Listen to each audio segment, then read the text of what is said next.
Abandonnée dans les rues, sans espoir ni abri, elle a trouvé dans le regard compatissant d'inconnus une nouvelle chance.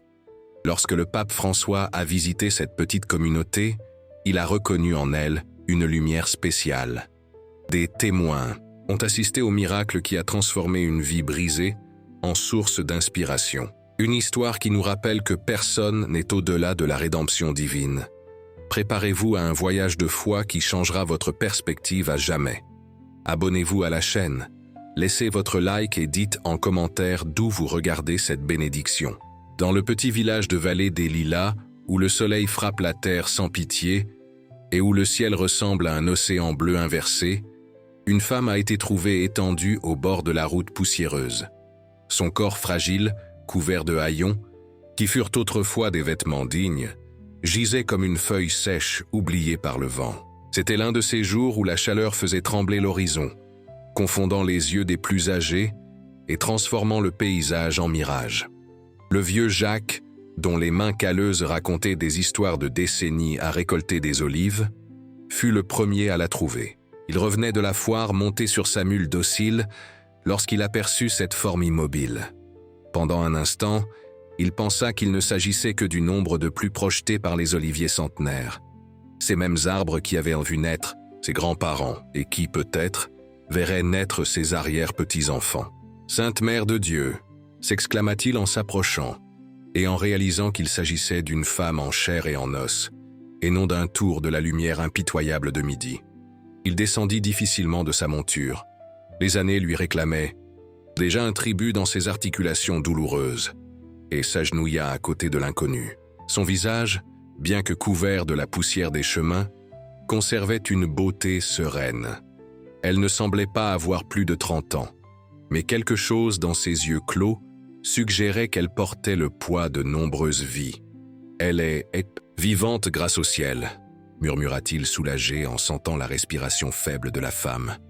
Avec effort, il réussit à la placer sur la mule et reprit le chemin de la maison, où Thérèse, sa femme depuis 50 ans, l'attendait avec le chaudron fumant de soupe de légumes qui nourrissait l'âme autant que le corps.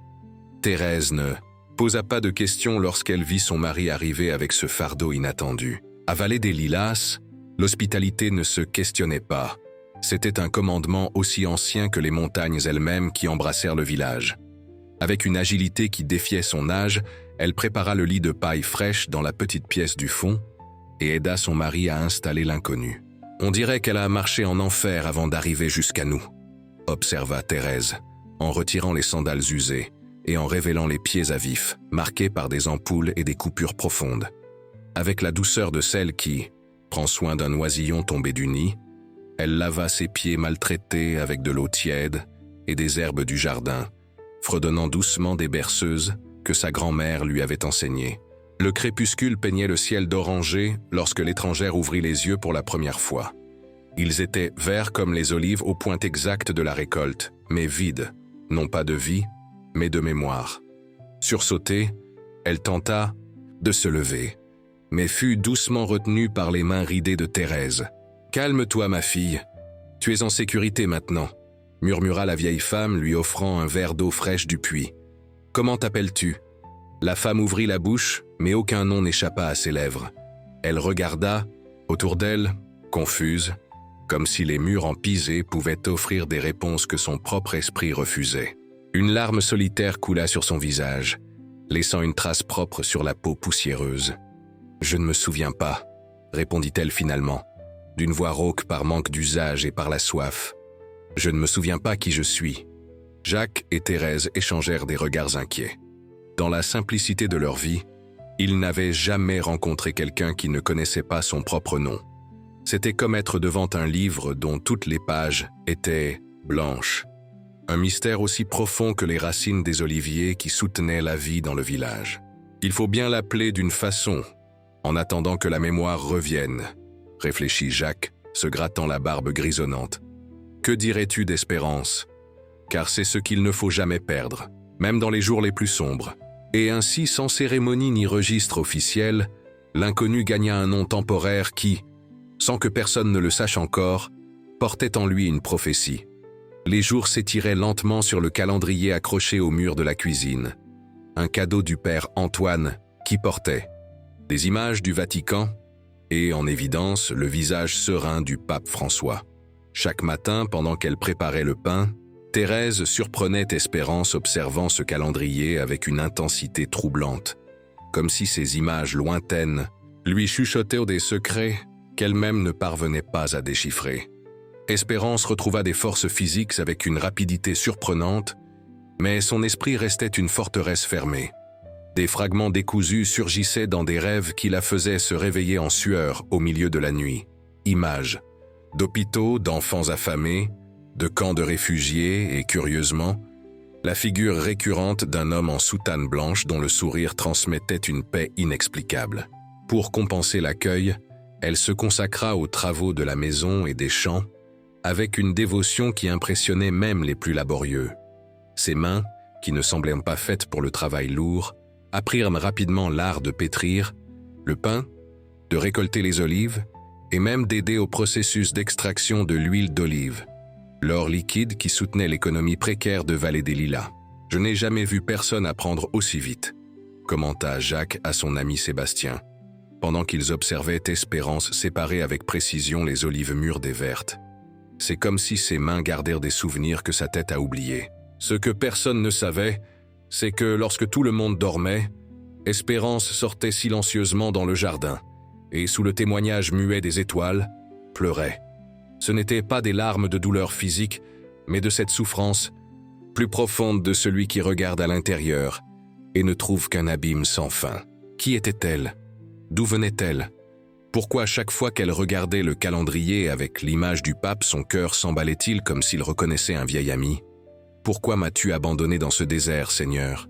murmurait-elle, vers le ciel, sans savoir au juste si elle croyait en ce Seigneur auquel elle s'adressait ou si elle répétait des paroles qui habitaient quelques coins oubliés de sa mémoire. Vallée des Lilas s'affrontait la pire sécheresse depuis 5 décennies. Les puits, les uns après les autres, se rendaient à l'aridité, succombant au soleil implacable. Les oliviers, traditionnellement résistants, commençaient à montrer les premiers signes de défaite. Des feuilles jaunies tombaient prématurément, annonçant la possibilité d'une récolte misérable. Un matin de dimanche, après la messe célébrée par le père Antoine, un homme dont les petits yeux semblaient toujours méfiants à l'égard de quelque hérésie cachée, les anciens du village se réunirent sur la place pour discuter des mesures à prendre contre la sécheresse. Espérance, qui regardait de loin, sentit une impulsion inexplicable. Elle s'avança au centre du cercle d'hommes, ignorant les regards réprobateurs face à l'audace féminine d'interférer dans des affaires considérées comme masculines, et s'agenouilla. Sans dire un mot, elle pressa les paumes de ses mains contre la terre desséchée et ferma les yeux. Une étrange sensation parcourut son corps, comme un fourmillement qui commençait dans les doigts et montait le long des bras jusqu'à atteindre sa poitrine. Lorsqu'elle rouvrit les yeux, elle en était absolument certaine. « Il y a de l'eau ici en dessous », affirma-t-elle avec une conviction qui la surprit elle-même. « Beaucoup d'eau. Si vous creusez à cet endroit précis, vous trouverez une veine qui n'a jamais séché. » Le brouhaha fut immédiat. Qui était cette étrangère sans passé pour dire aux hommes, qui connaissaient cette terre depuis des générations, où trouver de l'eau? Le père Antoine, fronçant les sourcils, fut le premier à verbaliser le scepticisme collectif. « Et comment le sauriez-vous, ma fille? Auriez-vous le don de voyance? Sachez que notre Sainte Mère l'Église voit avec beaucoup de réserve ces pratiques superstitieuses. » Espérance ne sut que répondre. Comment expliquer quelque chose qu'elle-même ne comprenait pas? Elle savait seulement, avec une certitude qui venait des profondeurs de son être, qu'il y avait de l'eau abondante sous ce morceau de terre spécifique. C'était comme si ses mains pouvaient entendre le murmure souterrain que personne d'autre ne percevait. Ce fut Jacques, à la surprise générale, qui prit sa défense. Quel mal y a-t-il à essayer? Nous avons déjà épuisé toutes les méthodes traditionnelles. Si elle se trompe, nous n'aurons perdu que quelques heures de travail. Si elle a raison. Il laissa la phrase en suspens, remplie par l'espoir non prononcé de salut pour le village assoiffé. À contre-cœur, les hommes acceptèrent de creuser à l'endroit indiqué. Pendant 3 jours, ils se relayèrent dans un travail exténuant, s'enfonçant dans la terre qui devenait plus humide à chaque mètre. Au matin du 4e jour, un cri de joie résonna dans le village. De l'eau. cristalline et abondante, jaillissait, comme si la terre elle-même avait décidé de récompenser la persévérance de ceux qui n'avaient jamais perdu la foi. Ce n'était que le début.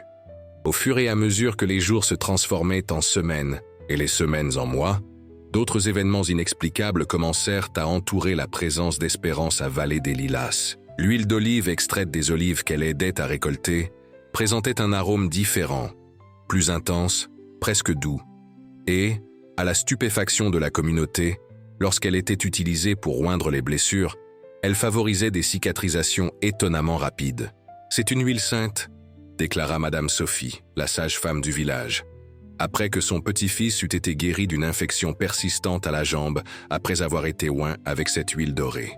La nouvelle se répandit comme une traînée de poudre. Des villages voisins commencèrent à arriver des gens à la recherche de l'huile miraculeuse de Vallée des Lilas.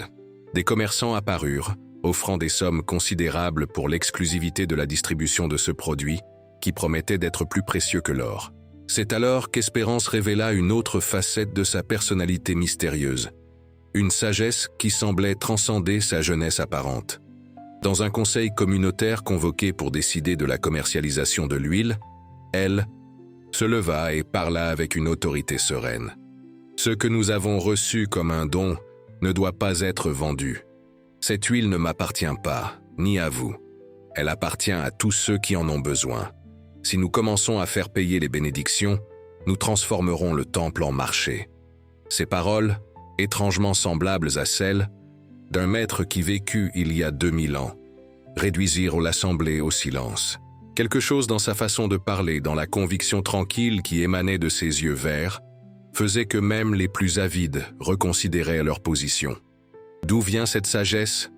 questionna le père Antoine, en plus méfiant à l'égard de cette femme qui était apparue de nulle part et qui maintenant citait les Écritures sacrées sans jamais avoir démontré fréquenter l'Église avec dévotion. « Je ne sais pas, mon père, » répondit-elle avec sincérité. « Les paroles viennent simplement quand elles sont nécessaires, comme si quelqu'un les mettait dans ma bouche. » La méfiance du prêtre contrastait avec l'admiration croissante du reste de la communauté.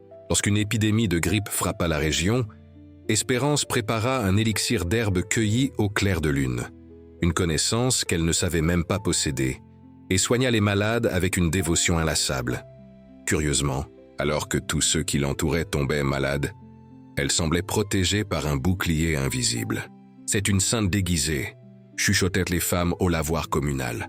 « Elle a été envoyée pour tester notre foi et notre capacité à accueillir les étrangers. C'est juste une femme bonne avec des connaissances en médecine naturelle », rétorquèrent les plus sceptiques. « Nous n'avons pas besoin d'explications surnaturelles pour des actes de bonté humaine. » Le mystère d'Espérance s'épaissit lorsque, pendant la fête des récoltes, organisée même en temps de pénurie, car un peuple qui oublie de remercier, pour le peu qu'il a est condamné à ne jamais recevoir beaucoup, elle entendit un groupe de vieilles femmes entonner une chanson traditionnelle qui parlait de pèlerins perdus dans le désert. Soudain, elle tomba à genoux, portant les mains à sa tête comme si elle était atteinte d'une douleur lancinante. « Marie de l'espoir lumière », murmura-t-elle en larmes. « C'est mon nom. J'ai étudié la médecine. J'ai travaillé avec des réfugiés. J'ai rencontré le pape François à... » La mémoire, comme un oiseau effrayé, s'envola à nouveau avant de révéler toute la vérité. Mais ce fragment fut suffisant pour éveiller autant de joie que de crainte dans le cœur des villageois. Joie de contribuer au rétablissement de quelqu'un avec un nom et une histoire. Crainte de pouvoir être sur le point de perdre celle qui était devenue, en quelques mois, une partie essentielle de la communauté. « Maintenant que tu commences à te souvenir de qui tu es, vas-tu nous quitter ?» demanda Thérèse un soir, pendant qu'elles préparaient ensemble le pain pour le lendemain. Il y avait une tristesse mal dissimulée dans la voix de la vieille dame qui avait trouvé en la présence d'Espérance, maintenant Marie de l'espoir, une fille qu'elle n'avait jamais eue. « Comment pourrais-je quitter ceux qui m'ont accueilli alors que je ne savais même pas qui j'étais ?» répondit-elle, embrassant celle qui avait été plus qu'une hôtesse. Elle avait été l'incarnation de la compassion dans sa forme la plus pure. De plus, il y a encore plus de questions que de réponses dans mon esprit. Cette même nuit, pendant que tout le monde dormait, Marie fit un rêve vif. Elle se vit en audience privée avec le pape François, dont le visage doux lui souriait avec familiarité. N'aie pas peur de reconnaître ton appel, ma fille, disait-il dans le rêve. Parfois, nous devons nous perdre pour trouver le but supérieur de nos vies. Elle se réveilla en sursaut, avec la sensation que ce n'était pas seulement un rêve, mais un souvenir véritable qui tentait d'émerger du puits profond de l'oubli. Avait-elle rencontré le pape personnellement? Était-ce possible? Pourquoi justement cette figure paternelle semblait-elle être la clé du coffre verrouillé de ses souvenirs? Le 8e mois depuis son arrivée à Vallée des Lilas apporta un revirement climatique aussi inattendu que dramatique. Après plus d'1 an de sécheresse impitoyable, des pluies torrentielles s'abattirent sur la région. Le ciel, qui avait si longtemps refusé ses eaux, les déversait maintenant sans clémence, transformant la gratitude initiale en inquiétude. Les ruisseaux, depuis longtemps à sec, débordèrent au furieux. Les flancs des collines, fragilisés par la sécheresse prolongée, commencèrent à céder sous le poids de l'eau saturée. Le village, construit partiellement dans les basses terres, se vit menacé par des glissements de terrain et des inondations. C'est à ce moment de chaos imminent que Marie de l'Espoir révéla une autre facette surprenante. Une capacité de leadership qui émergeait naturellement, comme si elle avait été formée pour des situations de crise. Avec une autorité sereine, elle organisa les jeunes en équipe, certains pour construire des barrières de contention avec des sacs de sable, d'autres pour creuser des canaux d'écoulement, d'autres encore pour évacuer les personnes âgées des maisons les plus vulnérables. Faites une formation en V, comme les oiseaux migrateurs, instruisit-elle, se positionnant en première ligne. Ainsi, nous divisons la force du courant. Les hommes, qui dans des circonstances normales hésiteraient à suivre les cons. Ordre d'une femme, obéissait sans questionner. Il y avait quelque chose dans sa voix, dans ses yeux, qui inspirait une confiance absolue. Ils travaillèrent sans relâche pendant 2 jours et 2 nuits, trempés jusqu'aux os, avec de la boue jusqu'aux genoux, mais unis par un but supérieur à toute convention sociale. Lorsque finalement les eaux reculèrent et que le soleil revint à briller timidement entre les nuages dispersés, le résultat était visible. Alors que les villages voisins comptaient des pertes dévastatrices, Vallée des Lilas restait debout, avec des dommages minimes aux structures et aucune vie perdue. « Comment saviez-vous quoi faire ?»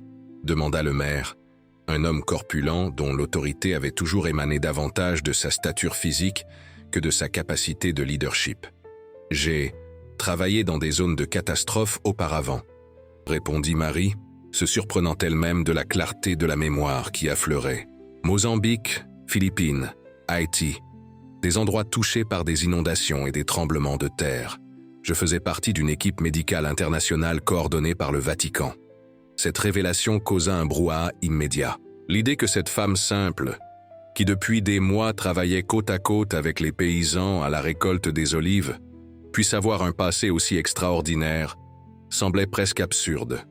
Presque, si ce n'était le fait que son action pendant la crise confirmait chaque parole. Le Conseil des Anciens, traditionnellement fermé à la participation féminine, prit une décision sans précédent. L'inviter formellement à intégrer ces réunions. Nous avons beaucoup à apprendre de votre expérience du monde au-delà de nos montagnes, justifia le plus âgé des conseillers. Un homme de 90 ans qui avait vu plus d'hivers que quiconque dans le village. La décision ne fut ni unanime ni pacifique. Le père Antoine mena la résistance, citant des traditions centenaires et alertant sur le danger de changements précipités. Notre société a des piliers qui nous ont soutenus pendant des générations, argumenta-t-il avec véhémence. Permettre à une étrangère, aussi bien intentionnée qu'elle paraisse, de modifier nos structures, c'est comme retirer des pierres des fondations d'un édifice. L'effondrement est inévitable. D'autres, surtout parmi les plus jeunes, voyaient dans la présence de Marie une opportunité de renouveau depuis longtemps nécessaire. Parfois, il faut tailler l'olivier pour qu'il donne des fruits plus abondants, rétorqua Mathieu, un jeune homme de 20 ans qui rêvait d'horizons au-delà des montagnes qui encerclèrent la vallée. Les discussions animées divisaient le village lorsque, au 10e mois depuis l'arrivée de la mystérieuse étrangère, un groupe de pèlerins passa par Vallée des Lilas. Ils se dirigeaient vers un sanctuaire dans les montagnes, mais la nouvelle de l'huile miraculeuse les avait attirés pour une halte non planifiée. Parmi eux, un journaliste retraité portait des journaux de la capitale. À la une de l'un d'eux, une photographie attira l'attention générale. Le pape François, en visite dans un hôpital de campagne dans un pays africain dévasté par la guerre. Entouré d'enfants dénutris et de médecins épuisés, le pontife irradiait cette sérénité pleine d'espoir qu'il avait rendue aimée même par les non-catholiques du monde entier. Marie, en voyant cette image, sentit comme si un éclair traversait son corps. Elle chancela, s'appuyant sur Thérèse pour ne pas tomber, tandis que des fragments de mémoire explosèrent dans son esprit comme des feux d'artifice. Colorés, intenses, brièvement illuminants, avant de se dissoudre dans l'obscurité. « J'ai besoin de m'asseoir », murmura-t-elle, se laissant conduire vers un banc sur la place. Les mains tremblantes, elle prit le journal et contempla longuement la photographie. « J'y étais », murmura-t-elle finalement, si bas que seule Thérèse, assise à ses côtés, put entendre. « J'étais dans cet hôpital lorsque le Saint-Père a visité. Ce soir-là, entourée de ceux qui étaient devenus sa famille adoptive, Marie de l'Espoir-Lumière révéla ce qu'elle parvenait à se souvenir de sa véritable histoire. Née dans une famille de classe moyenne de la capitale, elle avait suivi des études de médecine avec une spécialisation en maladies tropicales. Au lieu de suivre la voie lucrative de la médecine privée, elle avait choisi de rejoindre une organisation humanitaire catholique qui apportait son aide dans les zones de conflit et les régions touchées par des catastrophes naturelles. Pendant 5 ans, j'ai voyagé dans les endroits les plus oubliés du monde, raconta-t-elle, tandis que des images de ces lieux revenaient avec netteté à sa mémoire. J'ai vu des souffrances qui défiaient la compréhension humaine, mais j'ai aussi été témoin de miracles quotidiens de résistance et d'espoir. C'est dans l'un de ces endroits, un camp de réfugiés à la frontière entre 2 pays en guerre, qu'elle rencontra personnellement le pape François, qui visitait la région dans une mission de paix. Impressionné par le travail de la jeune médecin, le pontife l'invita à une conversation privée, au cours de laquelle il partagea une vision, la nécessité de créer des ponts entre la médecine moderne et les connaissances traditionnelles. Des communautés rurales, en particulier dans les régions reculées où les hôpitaux conventionnels étaient inexistants. Il m'a dit quelque chose que je n'ai jamais oublié, ou presque oublié, sourit-elle avec ironie, reconnaissant le paradoxe de son amnésie. La guérison véritable se produit toujours lorsque la science et la sagesse populaire marchent main dans la main, comme 2 sœurs qui se respectent mutuellement.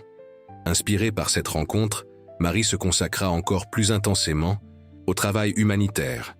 Mais après des années à être témoin du pire de l'humanité, guerres ethniques, exploitation des vulnérables, indifférence des puissants, une ombre commença à grandir dans son cœur. La foi, autrefois inébranlable, céda la place à des questionnements de plus en plus profonds. Comment un Dieu d'amour permet-il tant de souffrances? Et se demandait-elle quotidiennement, tandis qu'elle tentait de sauver des vies avec des ressources insuffisantes et dans des conditions inhumaines. Y a-t-il vraiment un but supérieur à tout cela, ou sommes-nous tous à la dérive dans une mer de chaos et de cruauté aléatoire? La crise spirituelle culmina après un bombardement qui détruisit l'hôpital de campagne où elle travaillait, tuant des dizaines de patients, dont de nombreux enfants. Ce jour-là, quelque chose se brisa en elle. Elle renonça à son travail, abandonna tout ce qu'elle connaissait et se lança dans un pèlerinage solitaire, non pas pour trouver Dieu, mais pour fuir les questions qui la tourmentaient. « J'ai marché sans but pendant des semaines », continua-t-elle, tandis que les villageois l'écoutaient dans un silence respectueux. « Je voulais me perdre dans le désert, comme les anciens. Prophète, mais contrairement à eux, je ne cherchais pas la révélation, je cherchais l'oubli. Le désert faillit la tuer. Épuisée, déshydratée et délirante, elle continua de marcher même lorsque son corps implorait le repos. La dernière pensée avant de s'effondrer sur la route qui menait à Vallée des Lilas fut une prière contradictoire de quelqu'un qui ne croyait plus, mais voulait désespérément croire. « Dieu, si tu existes, montre-moi ton visage. » Lorsqu'elle termina son récit, un silence profond enveloppa la salle. C'était comme si chaque personne présente avait besoin de temps pour digérer l'extraordinaire parcours de celle qu'il considérait, jusqu'à quelques heures auparavant, seulement comme une étrangère bienveillante qui avait gagné une place dans leur communauté. Le père Antoine fut le premier à briser le silence. Mais son ton ne portait plus la méfiance habituelle. « Si vous me permettez l'observation, ma fille, il me semble que Dieu a répondu à votre prière d'une manière inattendue. Vous avez demandé à voir le visage divin, et il vous a montré non pas un, mais des dizaines de visages, chaque personne de ce village qui vous a accueilli lorsque vous en aviez le plus besoin. » Les paroles du prêtre, étonnamment poétiques pour quelqu'un généralement si pragmatique, touchèrent profondément le cœur de Marie. Pour la première fois depuis longtemps, elle ressentit cette connexion qu'elle avait cru perdue à jamais, non pas avec un Dieu lointain et abstrait, mais avec la manifestation divine qui se révèle dans les gestes de compassion humaine. « Peut-être avez-vous raison, mon père, » admit-elle, les larmes aux yeux. « Peut-être avais-je besoin de tout perdre, y compris mes souvenirs, pour redécouvrir l'essentiel. » Dans les jours qui suivirent, le village était en ébullition à cause de la révélation. Certains voyaient dans l'histoire de Marie un signe divin. Elle avait été envoyée spécifiquement à Vallée des Lilas pour transformer cette communauté oubliée en exemple de renouveau. D'autres, plus pragmatiques, voyaient simplement le résultat d'une extraordinaire coïncidence, bien qu'également significative.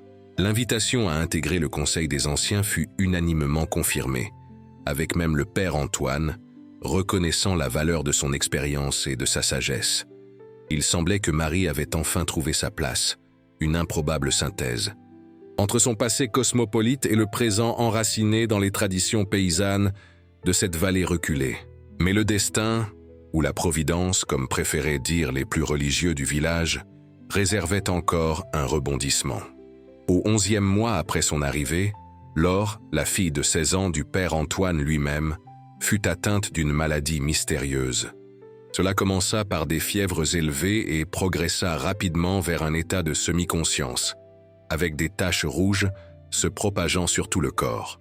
Le médecin de la région, qui visitait Vallée des Lilas seulement une fois par mois, était en voyage dans des villages plus éloignés. Les remèdes maison, traditionnellement efficaces pour les maladies courantes, se montraient impuissants face à ce mal inconnu. C'est avec une réticence visible que le père Antoine, au 3e jour de la maladie de Laure, frappa à la porte de la maison où Marie vivait avec Jacques et Thérèse. L'orgueil sacerdotal luttait contre le désespoir paternel sur son visage tordu par l'angoisse. « J'ai besoin de votre aide », admit-il, parvenant à peine à prononcer les mots. « Laure est en train de mourir et je ne sais plus vers qui me tourner. » Sans hésiter, Marie l'accompagna jusqu'à la maison paroissiale où la jeune fille brûlait de fièvre, murmurant des paroles incohérentes. Un seul regard suffit pour que la médecin reconnaisse les symptômes. C'était une maladie tropicale, rare transmise par les moustiques, qu'elle avait connue pendant son travail dans les régions équatoriales. « Comment est-ce possible ?» s'étonna le prêtre. « Laure n'a jamais quitté cette région. Les moustiques voyagent dans les marchandises, les vêtements, les véhicules, » expliqua Marie en examinant attentivement la patiente. Avec les changements climatiques, des maladies qui étaient auparavant limitées aux tropiques apparaissent dans les régions tempérées. Le traitement conventionnel pour cette maladie exigeait des médicaments spécifiques, indisponibles dans cet endroit reculé. Sans alternative, Marie recourut à ce qu'elle avait appris tant dans sa formation médicale que dans son expérience avec les communautés traditionnelles du monde entier. Une combinaison de connaissances qu'elle voyait maintenant comme complémentaires et non contradictoires. « J'ai besoin de certaines plantes », annonça-t-elle, énumérant des espèces qui poussaient sur les pentes les plus élevées, et de l'huile spéciale que nous avons produite cette année. Pendant que de jeunes volontaires montaient les collines à la recherche des herbes rares, Marie prépara des compresses avec l'huile, les appliquant sur les tempes et la poitrine de la jeune fille. En même temps, elle improvisa un système de refroidissement avec des linges humides pour combattre la fièvre alarmante. Pendant 7 jours et 7 nuits, elle ne quitta pas le chevet de la patiente. Lorsque la fatigue menaçait de la vaincre, elle se soutenait avec des gorgées du thé amer que Thérèse préparait religieusement toutes les 3 heures. Les villageois se relayaient en veillée de prière dans la petite chapelle, certains récitant le chapelet, d'autres simplement tenant des bougies allumées, symbole de l'espoir qu'ils refusaient d'abandonner. À l'aube du 8e jour, lorsque le premier rayon de soleil s'infiltra à travers les fentes de la fenêtre et toucha le visage pâle de Laure, la jeune fille ouvrit les yeux. Ils étaient clairs, libérés du voile fébrile qui les avait troublés pendant une semaine. Ses lèvres, autrefois desséchées, esquissèrent un sourire faible, mais sincère. « J'ai fait un rêve si vif », murmura-t-elle à Marie, qui faillit s'effondrer de soulagement en constatant que la patiente avait retrouvé sa lucidité. « J'ai rêvé du pape François. » Le père Antoine, qui somnolait sur une chaise voisine, se réveilla à ces paroles et s'approcha rapidement. « Qu'avez-vous dit à propos de sa sainteté » demanda-t-il, plus intrigué que surpris. « Il est venu jusqu'à moi, alors que j'étais perdu dans un endroit sombre et effrayant. » Raconte alors, avec une clarté surprenante, pour quelqu'un qui venait d'émerger d'une maladie aussi grave. « Il m'a dit que ce n'était pas mon heure de partir, que je devais revenir parce que mon témoignage serait important. Puis il a pointé un chemin illuminé où le docteur Marie m'attendait, la main tendue. Le prêtre et Marie échangèrent des regards perplexes. Comment la jeune fille avait-elle pu rêver de manière aussi spécifique au pontife, qu'elle n'avait jamais vu personnellement? Et comment pouvait-elle connaître le lien entre Marie et le pape, si celui-ci n'avait été révélé qu'après que Laure était déjà inconsciente? Il y a des mystères qu'il ne nous appartient pas de dévoiler complètement, commenta le prêtre visiblement ému. Juste les accepter avec humilité et gratitude. À la surprise de tous, surtout de Marie, il s'agenouilla devant elle et baisa ses mains.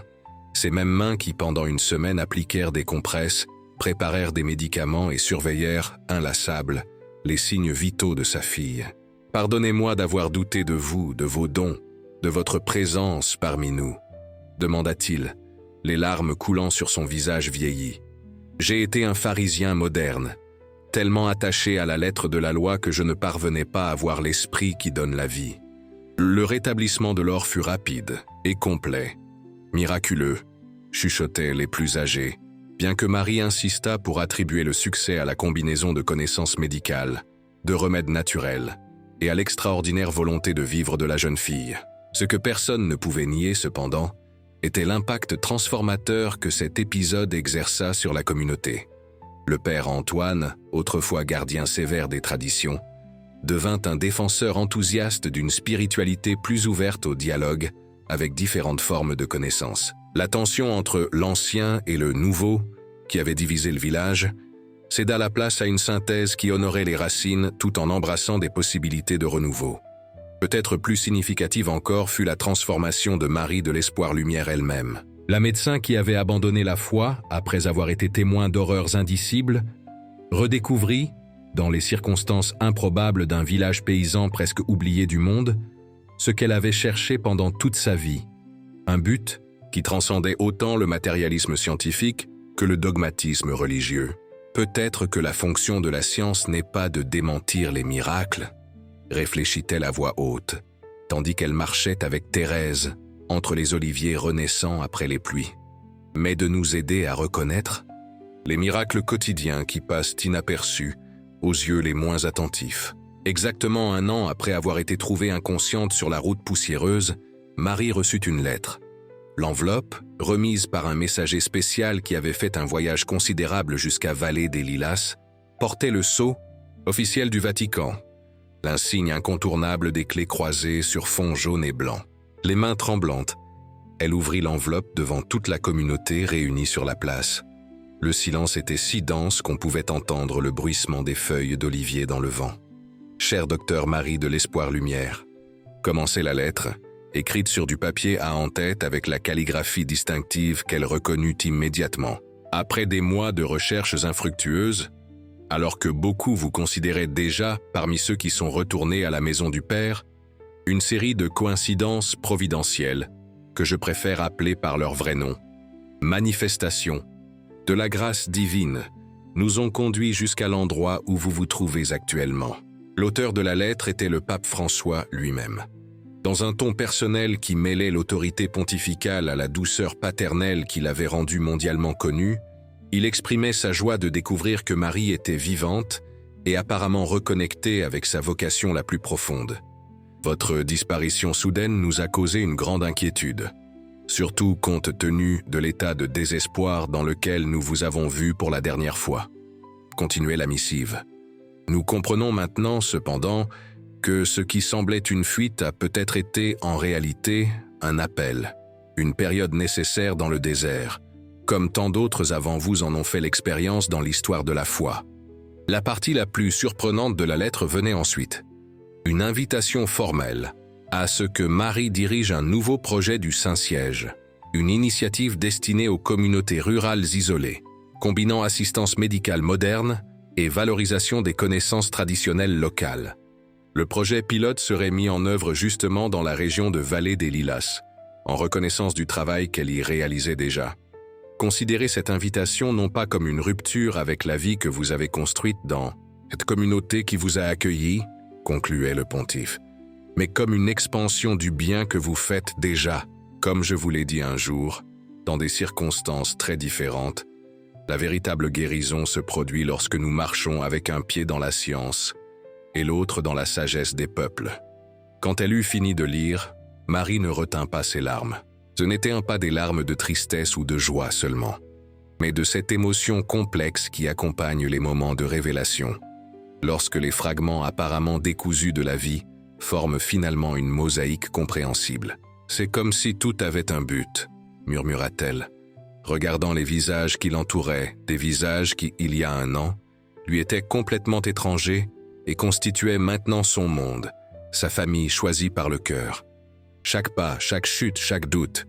Jacques, dont les yeux brillaient aussi d'humidité sous les sourcils épais, fut le premier à s'exprimer. « Alors, vas-tu nous quitter pour retourner travailler avec le Saint-Père » La question, bien que formulée sans accusation, portait la crainte collective de perdre celle qui était devenue le cœur battant de la communauté. À la surprise générale, Marie secoua la tête énergiquement. « Vous n'avez pas compris, monsieur Jacques, le projet sera basé ici même, à Vallée des Lilas. Le pape ne me rappelle pas au monde. Il amène le monde jusqu'à nous pour apprendre ce que nous avons construit ensemble. » La compréhension progressive de ce que cela signifiait se répandit comme des ondes concentriques. La petite vallée, traditionnellement isolée par les montagnes imposantes, allait devenir un centre de référence, un modèle à reproduire dans d'autres régions reculées du monde. L'huile aux propriétés curatives, les techniques de conservation de l'eau développées après les inondations, l'intégration harmonieuse entre pratiques médicales conventionnelles et savoirs traditionnels, tout serait documenté, étudié et partagé. « Vallée des Lilas sur la carte du monde !» s'exclama le maire, entrevoyant déjà les implications politiques et économiques que son esprit pragmatique ne pouvait ignorer. « Il ne s'agit pas de célébrité ou de reconnaissance », corrigea gentiment Marie. « Il s'agit de partager les bénédictions. Souvenez-vous de ce que nous avons décidé à propos de l'huile. Ce que nous avons reçu gratuitement, nous devons le donner gratuitement. » Dans les mois qui suivirent, le petit village fut témoin de transformations notables. Une clinique modeste mais bien équipée fut construite avec des ressources du Vatican, permettant des soins médicaux réguliers, non seulement pour les habitants de Vallée des Lilas, mais aussi pour les communautés voisines. Un système de captage et de distribution d'eau, inspiré des techniques d'urgence mises en œuvre pendant les inondations, garantit un approvisionnement durable même pendant les périodes de sécheresse. Le plus significatif, cependant, furent les transformations invisibles aux yeux. Le renouveau de l'esprit communautaire, le dialogue respectueux entre tradition et innovation, la redécouverte d'une spiritualité enracinée dans la compassion pratique et non seulement dans les rituels. Chaque personne, à sa manière, se sentait partie prenante de quelque chose de plus grand qu'elle-même. Quant à Marie de l'Espoir-Lumière, elle trouva dans cette improbable circonstance l'équilibre qu'elle avait cherché toute sa vie. Entre science et foi, entre rationalité et mystère, entre la médecin formée dans des universités prestigieuses et la guérisseuse qui avait appris à écouter la sagesse de la terre. La crise de foi qui l'avait conduite au désert physique et spirituel ne disparut pas complètement. Il y avait encore des nuits où les anciennes questions visitaient ses rêves, apportant des échos de la souffrance dont elle avait été témoin dans les camps de réfugiés et les zones de guerre. La différence est que maintenant, elle ne fuyait plus ces questions. Elle les affrontait avec l'humilité de celle qui comprend que certaines réponses ne se révèlent que dans l'acte même d'eux. Continuer à marcher, un jour après l'autre, servant ceux qui croisent de notre chemin. Par un après-midi particulièrement lumineux, tandis qu'elle récoltait des olives aux côtés de Thérèse, qui insistait pour travailler malgré son âge. Avancée, Marie contempla la vallée qui s'étendait en contrebas, verdoyante après les pluies bienvenues. Les maisons en pisé, le clocher de la petite église, la fumée qui montait des cheminées préparant le dîner communautaire. Tout semblait irradier une beauté qui transcendait le purement physique. « Vous savez, Thérèse, » commenta-t-elle, aidant la vieille dame à descendre de l'échelle appuyée sur l'olivier centenaire, « quand je travaillais dans de grands hôpitaux et des projets internationaux, je rêvais de changer le monde. Maintenant, je comprends que parfois le monde se transforme quand nous permettons à un petit morceau de celui-ci, comme cette vallée, de nous transformer d'abord. » Thérèse, dont la sagesse ne venait pas des livres mais de la vie intensément vécue dans sa simplicité, acquiesça d'un sourire qui révélait plus sur les mystères de l'existence que de nombreux traités philosophiques. « Le vrai miracle, ma fille, n'a jamais été l'huile, l'eau ou même les guérisons. Le miracle, c'est que vous ayez été trouvés par nous, et nous par vous, exactement au moment où nous avions le plus besoin les uns des autres. Et ainsi, en ce crépuscule doré qui teintait d'ambre les oliviers centenaires, deux femmes, de générations différentes partageaient bien plus qu'un panier d'olives. Elles partageaient la compréhension profonde que les chemins divins, aussi mystérieux et apparemment tortueux qu'ils puissent apparaître, mènent toujours à un but supérieur que nos yeux humains limités peuvent initialement percevoir. Celle qui était arrivée sans rien, pas même son propre nom, était devenue porteuse d'espoir et de renouveau pour toute une communauté. Et la vallée, qui semblait condamnée à l'insignifiance historique, s'était transformée en phare pour un nouveau modèle de développement humain intégral, où le corps, l'esprit et l'âme sont également valorisés et soignés. Le pape François, lors de sa visite officielle à Vallée des Lilas l'année suivante, résumerait cet extraordinaire parcours en des mots simples, mais profonds, qui seraient gravés sur une plaque de pierre à l'entrée du village. Parfois, nous devons nous perdre pour être trouvés par Dieu dans les endroits les plus inattendus. Et souvent, lorsque nous pensons être dans le désert le plus aride de nos vies, nous sommes en réalité à seulement un pas de l'oasis qui étanchera notre soif la plus profonde.